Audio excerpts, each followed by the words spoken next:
further ado, I'm going to hand over to you to take us through it. And just for all those listening online, if you put your questions in the Q&A tab, I will bring those forward and present those to Kavitha at the end. But really looking forward to this. Thank you so much.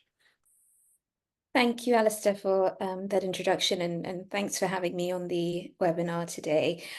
So I think, as Alastair said today, I'd like to talk to you about evaluating and implementing AI in clinical practice, and just to share some of the insights from the Accept AI trial, which I'll be talking about a little bit more. And as Alastair said, I'm currently a senior cardiology registrar at the Brompton, but I've been working on this trial as part of the Clinical AI Fellowship for the last 2 years, and we finally stopped recruiting about a week ago. So now, I think, just to sort of set the scene, the National Health Service is under unprecedented strain, right? We've got an aging, multi-morbid population. There are fewer resources, which obviously require innovative strategies and solutions. But we're confronted with these longer wait times, and I'm going to be drawing a lot of experience from emergency care and radiology, because that's what the Accept trial is covering. And so these levels of wait times are now, reaching levels where we're putting patients at a safety risk. There is staff shortages which exacerbate the issue, and notably there's a marked shortfall in radiologists, both in current and projected numbers. This creates a bottleneck in diagnostics and subsequently in treatment. So we're at a critical juncture right now where there are compounding challenges facing the NHS mandate, requiring a transformative solution. I think we can all agree we're sort of in the middle of what's being termed the fourth industrial revolution, which is artificial intelligence. And following the steam in the 18th century, electricity in the 19th, computing in the 20th, and in the 21st century, this brings us AI. These technologies now are able to provide some tools to improve diagnosis and care across various patient pathways. AI algorithms now we have seen to be assisting in triage, decision-making, optimizing patient flow, and particularly, we've seen this in the emergency departments. But this is not just pie in the sky thinking. These are tangible contributions that are shaping medicine as we know it. So given the promising landscape that we have, the question arises now, have we seen sufficient uptake of digital health technologies in the NHS? And if not, why might this be? And how do we tackle this and potentially scale up the introduction of digital healthcare technologies into everyday clinical workflow processes? So and again, just to set the scene a little bit about clinical research and how clinical AI research, I think, works. And these are just some of my thoughts of where the implementation and evaluation of AI comes into play. So we already know that AI in healthcare has a potential to enhance diagnostic accuracy, improve treatment efficacy, optimizing operational efficiencies, and finally, it has the potential to augment clinical capabilities. Now, I think there are 4 phases to how we can evaluate these digital health technologies. Now, I think in the first phase, we have, sort of the early technical readiness of technology. So this is when, vendors or even NHS-based academic labs have a pre-MVP, or just at the point of a minimal viable product that's currently being developed. So really, this is probably going to focus on, have focus groups which are there to really consolidate and provide clinical insight into the potential technologies that are being offered. And so, as I said, this often turns into conversations and being able to provide feedback on how do you eventually put that technology in the hands of clinicians to provide feedback to everyday clinical workflows. Secondly, I think in the second phase, we have pilot studies of feasibilities. So the first part of being able to gather sufficient data that might be there for AI solutions. And this may be in the training phase, so training and validation phase of developing an AI tool or AI agent.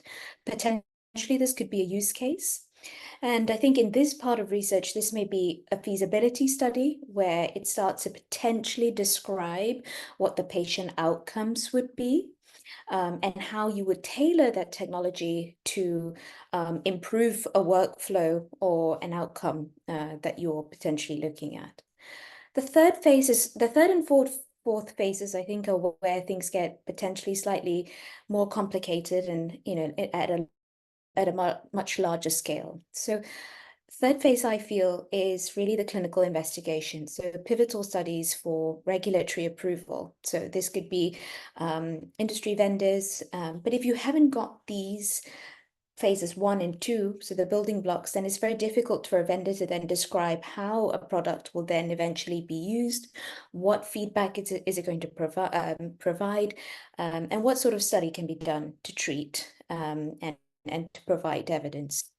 Is it potentially going to be cost effective for an institution to deploy? Now, another important part of this is actually how do you power a study and what data do you have to justify that powering of a study? And I'll talk a little bit more about how we did that with Accept. And this is an important part because essentially it dictates how many patients you would eventually recruit, which obviously then has significant impact on both the deliverability in terms of cost, time, manpower, to be able to do that. And the final phase, which is where Accept sits, is what we would typically see with more mature companies that have their CE mark. And it's more of a digital health technology assessment in a more wholesome way, which aligns with their current requirements for NICE, for example. So in this evaluation and implementation process, we're here to describe the clinical applicability, cost effectiveness, acceptability, as well as the technical performance of this agent in a real live clinical workflow. And this might be incorporating multiple sites, gathering data across different hospitals, for that particular study, and sort of coming together to then produce a research paper that addresses that tangible outcome. So I think these are the 4 phases where we see how AI in healthcare can be evaluated, and there is different forms of implementation along that. So I'm obviously here to talk to you about the Accept study, so assessing the clinical effectiveness in prioritizing CT heads. Now, this is a randomized controlled trial, and it's one of those later phase studies. So it's a product from Cure AI, which is a class 2 device. And this really is that full-throated evaluation of both clinical outcomes, cost effectiveness, health economics assessment. And we're also doing a technical piece on this in terms of how well the product actually works in live clinical workflow. And so we want to try and understand how all the stakeholders respond to the software pre and post implementation, and to gain that feedback from implementing a software like this in various different hospitals. So the study itself is an NHSX AI award funded study, and we acquired funding for this back in 2021, if I'm not mistaken. And the study eventually, after many months of reiteration and protocol development, ethics submission, we finally started recruiting in July 2023 of last year, and we've just completed our recruitment, as I said, a week ago. We are a multi-site study across the UK, so 4 sites, including Glasgow, Northumbria, Oxford, Guy's and St Thomas. So again, with studies like these, I think choosing your sites is quite an important part of the study. And in this case, because we're evaluating the software which looks at non-contrast head CT scans and its ability to pick up abnormal findings, we wanted to be able to incorporate centres which were major trauma centres, a DGH, a teaching centre, and also neurosurgical units to be able to get the full breadth of how a technology like this would work in very different environments. So that was one of the reasons why these sites were chosen. Also, the study is conducted in a randomized controlled manner. The randomization here really just pertains to which site was initiated first in the post-implementation phase. It's a stepped wedge design in a sense that each site has the implementation of the software conducted at a different time point. There are some reasons for that, including being able to capture some seasonality variation, so winter pressures, etc. And being, as I said, the study went live in July. The first site that was randomized to receiving the intervention, which is the QER algorithm, was Glasgow. And so they had fewer months of pre-implementation, and then we have an implementation period which allows us to troubleshoot any issues with the software being deployed, being integrated into existing traditional standard operating clinical workflows, and then the post-implementation phase essentially commences. So it's quite a it's a tricky way of, I suppose, of implementing a trial, but we found this to be the most robust way in terms of assessing how well the product would work. And our primary outcome here was chosen to be the turnaround time for reporting of critical abnormality scans. And we anticipated an 8-minute reduction in the turnaround time for patients who presented with a critical abnormality, and that's including bleeds, for example, in the brain. And this being able to, the reason why we chose 8 minutes is because we did a very small pilot, which, as you remember from the stages of research, so in that category 2 or phase 2, of just looking at how many patients presented to a specific hospital with critical abnormalities and what was the time taken to report a critical abnormality scan in a particular unit. For an 8-minute reduction in turnaround time, and based on the number of scans that were being used in all of these different sites, and mind that there were different numbers, of course, and different sites are much larger than others, the powering came up to 16,800 patients to be able to detect that change of time. So as you can see, being able to choose your primary outcome is very, very important to then have something that's tangible that you can actually evaluate, and then whether that is eventually going to be a cost-effective change or not, which I'll come to later on. So that's our primary outcome. As I said, we've got multiple other secondary outcomes, including conducting a health economics assessment. So just a little bit about the product. Cure is a CE marked and FDA approved device, so it's a very mature company. And its intended use is being able to detect these abnormal or 7 different abnormalities on non-contrast CT heads, including intracranial hemorrhage, fractures, midline shift, mass effect, hyperdensity, and looking at cerebral atrophy, essentially.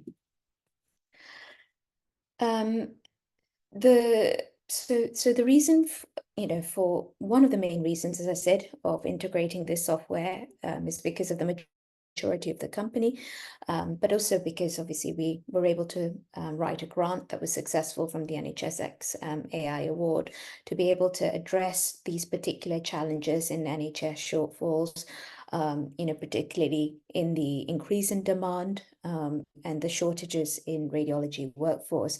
There was a real opportunity here that we thought we could capitalize on, particularly if the time to treatment eventually for patients with those critical abnormalities was significantly improved.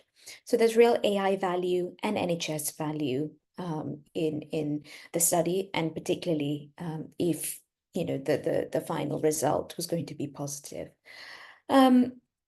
I guess eventually, one has to think about how you would integrate a software like this into the NHS. Now, as I said, it was 4 different sites. One of the sites was going through one of the largest changes in his electronic patient health record, so switching to Epic, and being able to be dynamic and being able to change with such changes within a clinical trial is not easy. And we encountered significant difficulties in the integration of the product as it was in its sort of how it was marketed into one of those sites where the electronic patient health record was being changed. So we had to develop a workaround system to be able to actually integrate the software, as it was. And again, even in other sites where there wasn't a change like this happening, every site just has its little nuances and differences in its radiology workflow, in what system it uses. So the implementation part of it was never easy, because I feel the foundations of how, radiology is built or RIS systems are built was just not there for AI adoption, sort of immediate AI adoption. So being able to configure these systems appropriately and in a way that it doesn't add on time, but actually improves the turnaround time, was something that we had to contend with and think hard about. So as I said, this, and just again, a very brief overview of how it works. So a patient essentially would come in to the emergency department. If they fulfilled a criteria of requiring a non-contrast head CT, a request would be made, the scan would be performed. It would then be sent to the AI algorithm, which is a Cure algorithm on a cloud. The algorithm assesses the CT head. It then returns the scan into the PAC system that one uses in a hospital with a secondary capture. So it tells you what it thinks the abnormality might be. Now, that is a basic level, right? Like, you can have an algorithm that just tells you what it is, but it doesn't actually change clinical outcome. So the difference in this study is that we worked with Cure to actually create a prioritization field. So if a patient comes up as presenting with one of those critical abnormalities, your radiology workflow now has a prioritization category to alert the radiologist to say, hey, look, this is potentially a scan that you want to report before you look at the others, because there is a massive bleed or something of the sort. So the secondary capture is there for the radiologist to look at, and there's also a dummy report, which finally the radiologist has the final say of what the report might be. And so if the radiologist disagrees with that outcome of the AI algorithm, they're free to just override it and say that, that the report is whatever the radiologist thinks it is. And the person on the other end, so the emergency department, would never see the secondary capture. So these are the prioritized categories. So, if a patient comes up with a priority 5, then it's categorized as urgent. And this would be patients with a mass effect, midline shift, cranial fracture, and ICH. And then there are your other categories, so priority 3 and a priority 1. And these are the 2 buckets, are those that are considered a non-critical scan. And so the primary outcome measure really is just looking at the first bucket, so priority 5, which is AI prioritized, and looking to see if that turnaround time is improved, the radiology turnaround time is improved with the AI algorithm, with the QER algorithm. And this is an example of what it would look like on the radiology worksheet. So if you get a priority 5 flag, then the radiologist is able to see that and decide to click on it to say that they will look at it, and it updates on the priority list. A secondary capture, as I said, is also provided, so you know what the AI is referring to. If it says that there is a bleed, it's able to identify where that bleed is and direct you to it. And of course, there will be, false positives and false negatives, and these are things that we will be looking at in the final analysis of the study. Everything is obviously signposted to say that this is only for research, and the final result is always going to be reviewed by the radiologist for final diagnosis. So that's just a little bit about the AI, about the ACCEPT study, and I'm more than happy to talk to you more if you've got further questions about it later on. But I think what we have discovered is that there are significant challenges in digital health evaluation and implementation, particularly in the current ecosystem that we are in.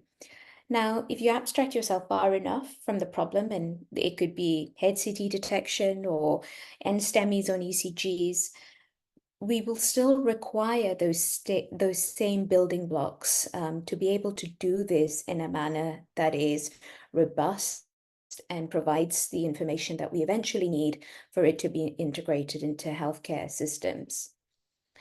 And I think at the core challenge, I think, is how we resolve this innovation against generating real world evidence, because we've got the ability to get data from our EHRs, which needs obviously sometimes cleaning and creating a pipeline that allows the analyses to happen. Now, while we understand that data that's within each individual safe haven that's created on the clinical side, the ability to then demonstrate the real world evidence still requires a huge amount of handling and informatics activity that actually gets us to the point to be able to describe a protocol and ultimately being able to publish to say that we've developed this solution that's actually improved healthcare, and being able to describe any short or long-term outcomes. And I think that's currently where the bottleneck sits, because these trials are really expensive and laborious to run. And this requires a lot of thought, right? As per the ACCEPT trial, we set a very, very specific primary outcome of the turnaround time of reporting critical head CT abnormalities, because we thought that that was something that was potentially a pragmatic decision based on the data we knew we could easily get out of our EHRs and from DICOM stamps on CT head images, that then did not require any further, nurse research input or assistant to go and clean the data and manually extract that. Because can you imagine for 16,800 patients to be looking at specific timestamps from the time of request to time of the scan being started to completion to when the report was published, it would almost be completely infeasible if that were the case, right? And so I think going forward, there should be a consolidation of some of these approaches and things that we could replicate in other sites or in the same site for different studies, and in some way a templated, reproducible way to respond to the different technology needs, whatever that might be. What we found also was that, it was difficult to get local approval for the study. I think some of that comes about from, not being able to understand AI research and how it really differs from sort of pharma research, where, in AI research, there's a lot of data handling. Being able to safely guard that data is important. And then once you get, local sponsorship approval, getting the rec approval is also tricky.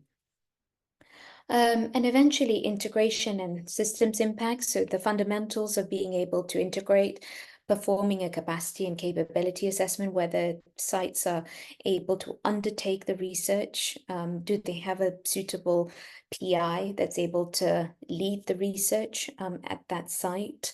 Again, we found that integration is often, when you think something is working, there's always another roadblock, whether it's a VPN that doesn't allow the cloud to function appropriately, whether there is a big Epic takeover, so these are all really things to consider when you're implementing or evaluating a digital health technology, particularly within a trial aspect.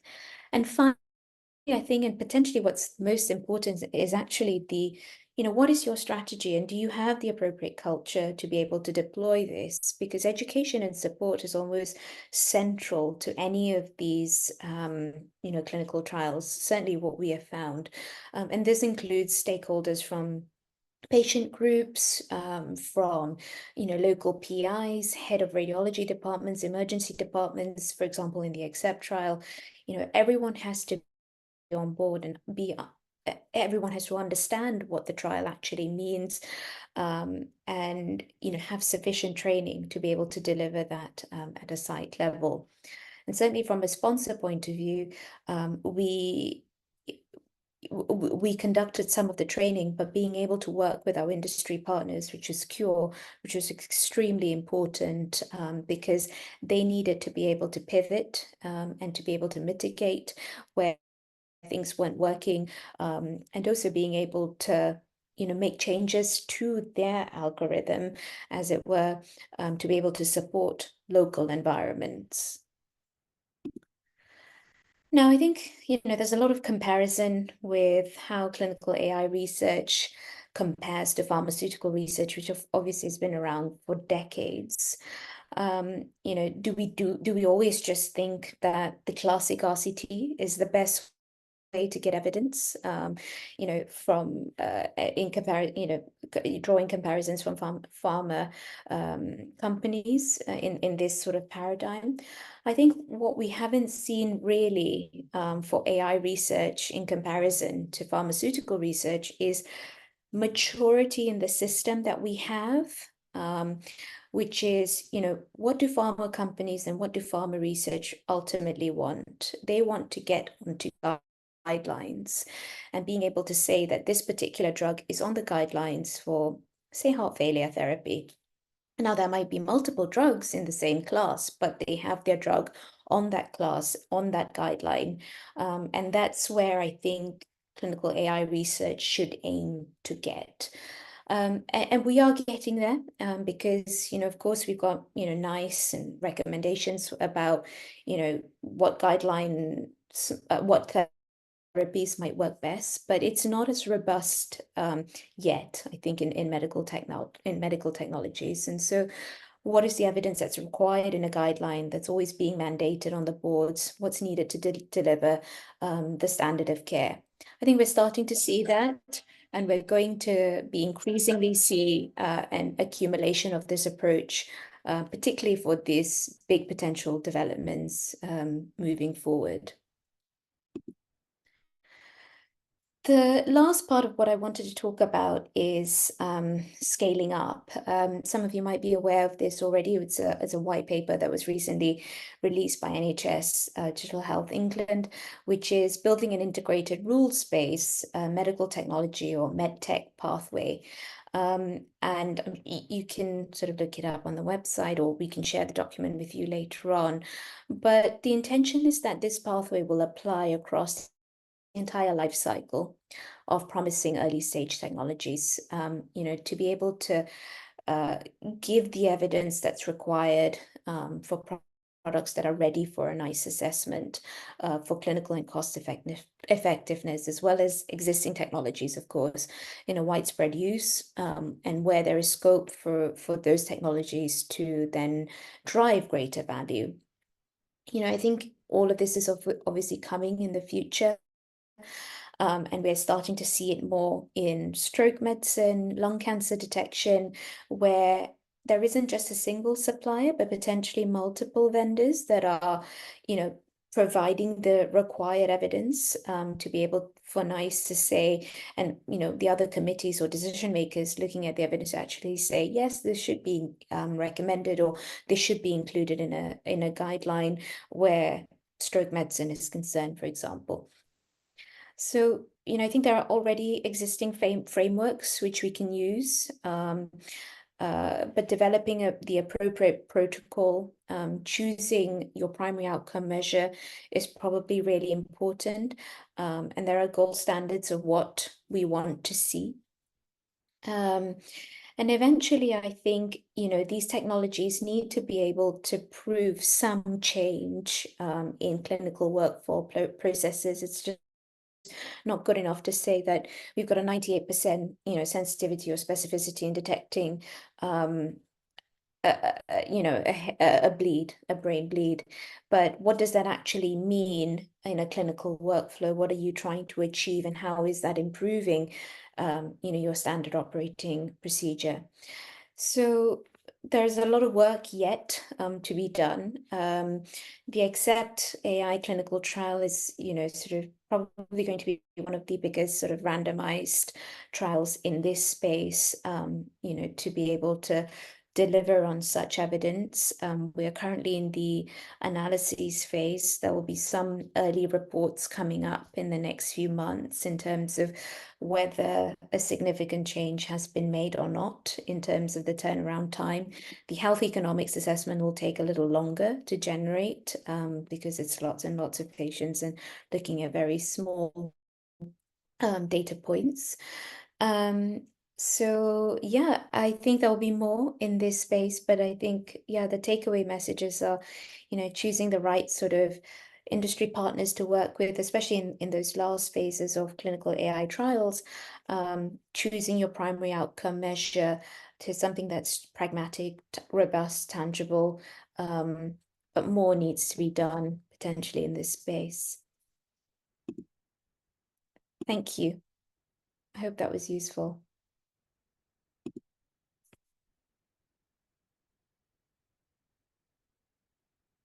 You're muted, I think, Alastair. Oh, thank you. Thanks, Kavitha. That was brilliant presentation, and well done on the trial. Looking forward to hearing what the results turn out. What's your timeline? When do you think you'll actually have analysis, and then when do you think you'll be publishing? So the DHSC actually requires that we produce an initial report within the next 2 to 3 months. Okay. That's already an extension on an extension. Mhm. So we have completed our data collection for the post-implementation cases. So that's sort of 8,400 patients have been analyzed.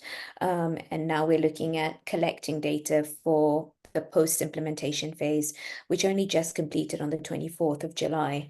So it's going to take some time for all the sites to compile their, clinical workflow sheets and gather the data. Some things are automated, but some things remain manual. So it just depends on how quickly sites can, but we're hoping to at least produce an initial report within the next couple of months. So thanks for that. So yes, just if for people attendees, if you could put your questions just in the Q&A box, then I'll ask on behalf of us all. Couple of questions are already. So anything? So I think am I right in thinking that the trial actually formed the core of your PhD? Is that right? No, this is not my PhD is actually so I started my PhD in 2019, and that was developing novel AI tools for cardiac MRI.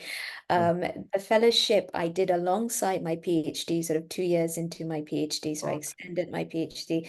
So for me, I think doing the fellowship was a nice completion of the AI cycle, because it meant that on one hand, I, had direct experience in the development of AI tools and how, in a basic science sort of way.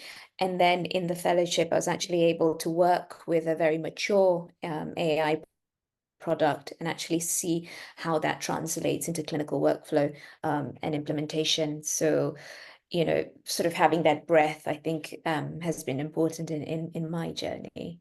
Yeah, no, that sounds cool. So thanks for clarifying that. And anything though, now that you've kind of hit the end of recruitment and you've walked us through that story, Yeah.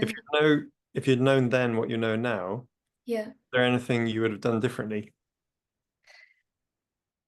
A few things. I think site recruitment, PI recruitment, having a proper way of doing that. I think when we started off, you know, we were one of the first to run a trial of this size. So we just sort of invited lots of different people to collaborate with us, but having a more robust way of maybe recruiting people, because it was all new. It's all new Yeah. to everybody.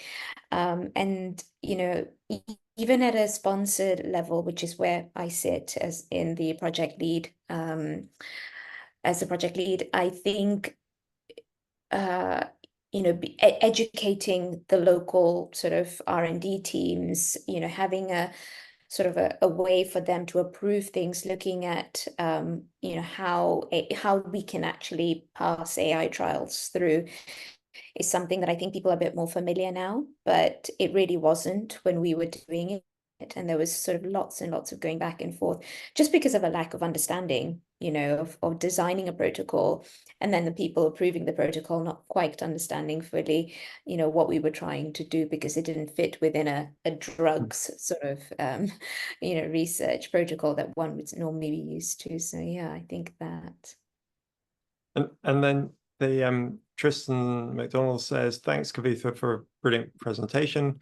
What were the main contributing factors to the delay in starting recruitment, and how could these be avoided in the future? So it may connect to the previous answer.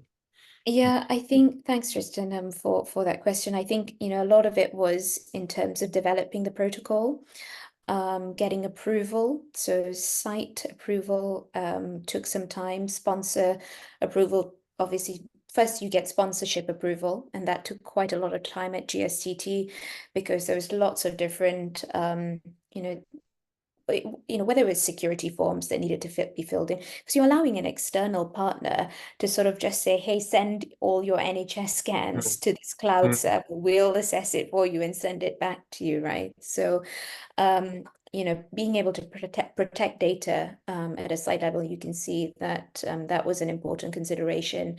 And once we had sponsor approval and ethical approval, then it was then testing the capability of all the sites that had been recruited, whether they were able to deliver on the study.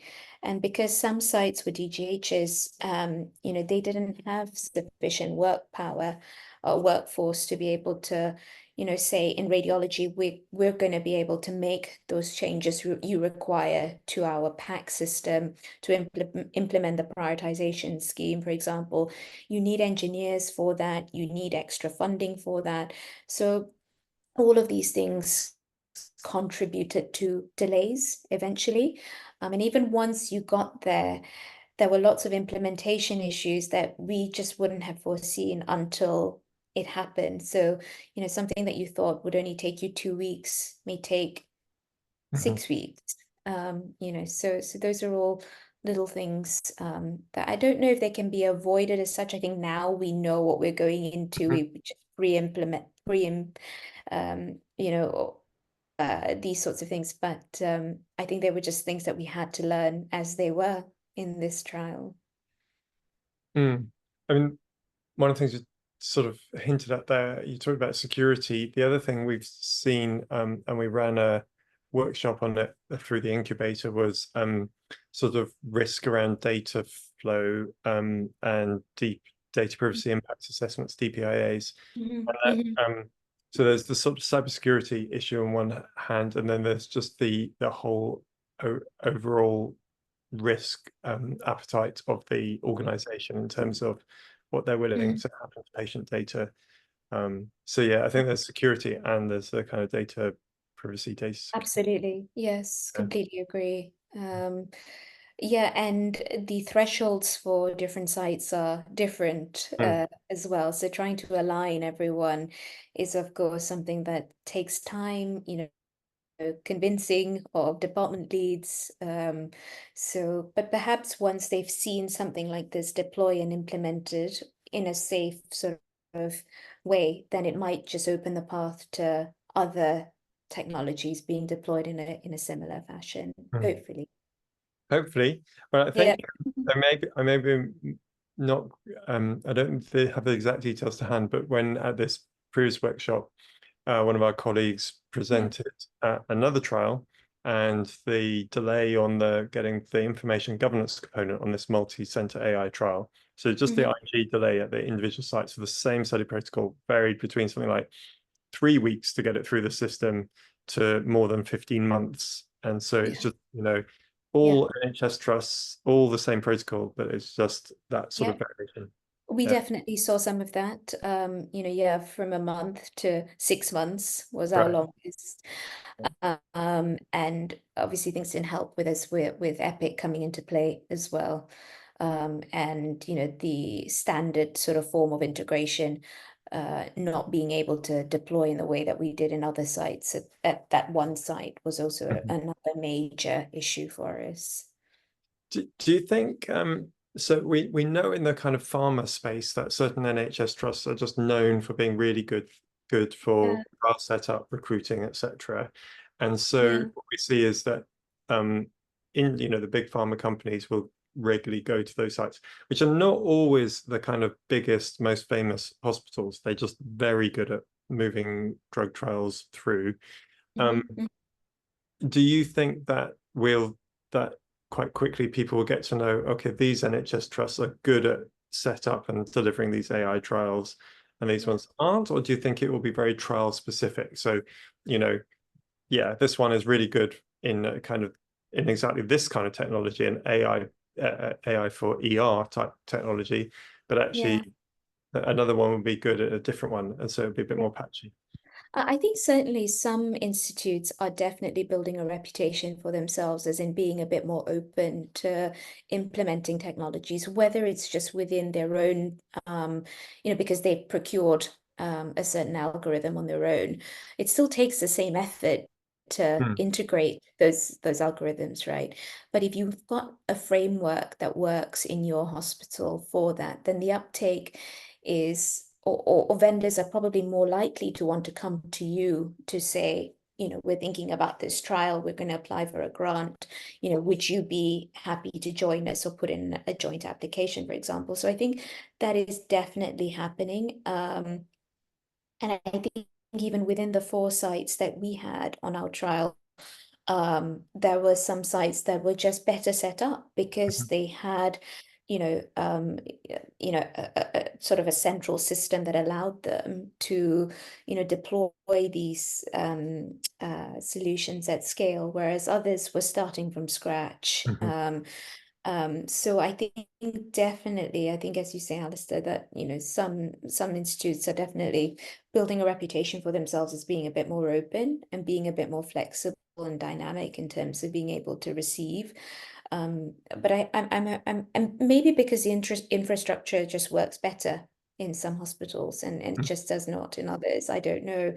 But what's important is being able to democratize, because perhaps the smaller centers which do not have the infrastructure are the ones that may benefit the most from these solutions. So it's how we get there, right? For example, a solution like this out of hours could really help some junior doctors in terms of identifying abnormal head CT scans, for example, giving them a bit more confidence in discharging, or helping the turnaround of patients in emergency departments. But I don't think we're quite there yet. So hopefully with these trials, there will be evidence generation to say, these are things that could help with workflows in the future, and then sort of dispersed into smaller centers.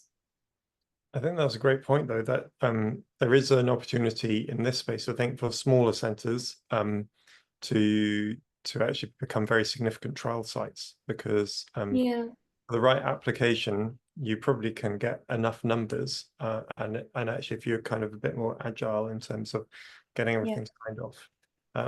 So just another question from Tristan, but also linking to another question I had on my list.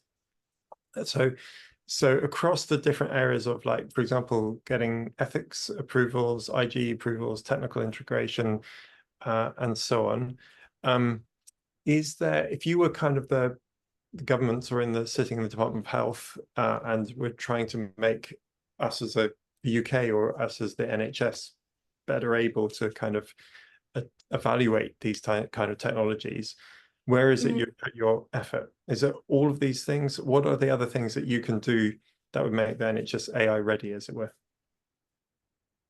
There should be core groups potentially within hospitals that are able to drive these,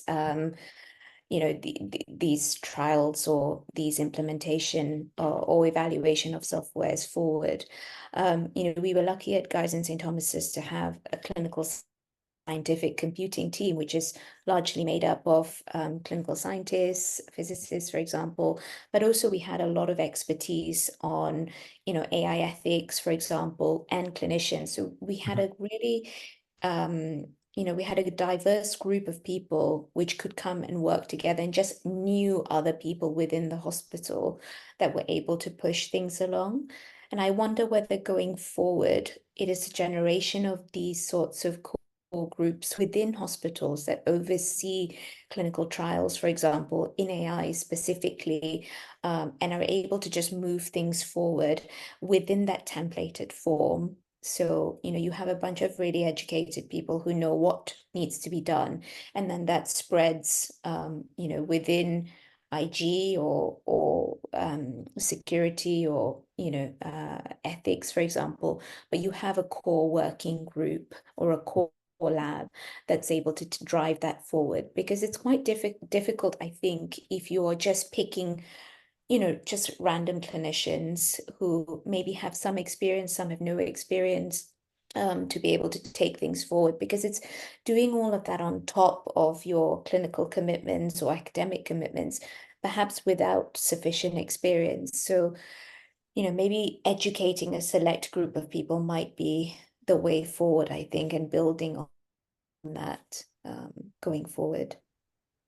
So we're shortly coming to time. Yeah. I've got one more question on my list, and Tam, I see your hands up. If you wouldn't mind just writing your question in the Q&A, that'd be great. But last question from me is, you mentioned that there would be a health economic analysis. Yeah. And any words of wisdom on whether this looks just the same as you would for evaluating any other technology? Is there anything specific around doing a health economic analysis in the context of an AI-based technology? I think it's different because you have to take into account procurement and licensing of that technology versus what you already have in terms of, do you just use those funds to hire an extra radiologist or an extra human person to be able to read scans faster? So it's sort of making that sort of comparison. And for us, you might think an 8-minute turnaround time is not worth it. But what we're also looking at, whether patients actually get to treatment, those with critical abnormalities get to treatment quicker, and whether solutions like this could improve that workflow. Now, that's one part of it, but there's also the other part of whether, something like this actually increases confidence in ED physicians to be able to discharge patients in a faster way. So, for example, if you're able to see the secondary capture and it says no critical abnormality, does that turn things around much faster? And it's hard to incorporate all of those things into the health economics assessment. I have to say that we have outsourced that to a separate team who will be running it for us. And they're developing a model to be able to look at all of these various different things. And, hopefully we'll come up with something that's usable for future trials. Yeah. No, that's great. And that was meant to be the my last question, but actually Adi Kale has just come up following up on the health economics question. which is, do you think the cost effectiveness of this solution or similar could look different across NHS trusts? And is there a need, even after HTA, so when it's done at a kind of national level by, say, NICE, to have a more structured local assessment of cost effectiveness?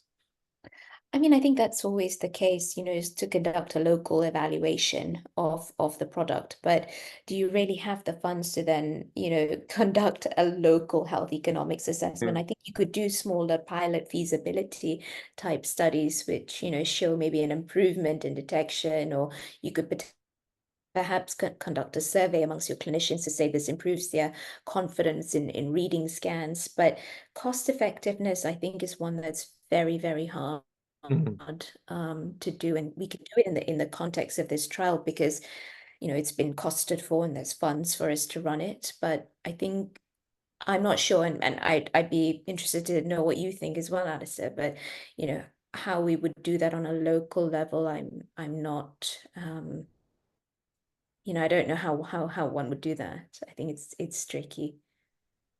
Yeah, no, it's interesting. So Adi, you probably will know, does a lot of work on the algorithmic auditing, so sort of local evaluation, the framework described by Xiao Lu. Yeah. And I think one of the things that that is of interest is, even without doing a full health economic assessment at the local level, if you're seeing differences in performance compared to what say NICE has costed it at, you may be able to do a local estimate of, well, what does that value translate? So yeah, it's something we've been thinking about quite a lot. I think it's so interesting. And exactly. yeah. But these things are difficult to do, right? And I think it just requires a lot of thought on what you want, what kind of outcomes are you looking for, and how you define value and what value actually means. Yeah. It could be very different for a local trust, compared to what NICE, things value means. So totally. Well, I think that's a great place to finish. Kavitha, yes. thank you so much for sharing this, and we Not at look forward all, to not at all. getting you back to tell us when all the kind of it's all reported and so on. And next month in September, the date's not fixed yet for the next incubator seminar, but we will send that out to everybody. I think everybody who's been attending, we should have your details in terms of sending out information. But if you're not already on the incubator mailing list, then do register so that we can invite you to future events. Absolutely. So thank you again, Kavitha, and Not at all. all right, okay, Thanks very much, everyone. Bye. cool.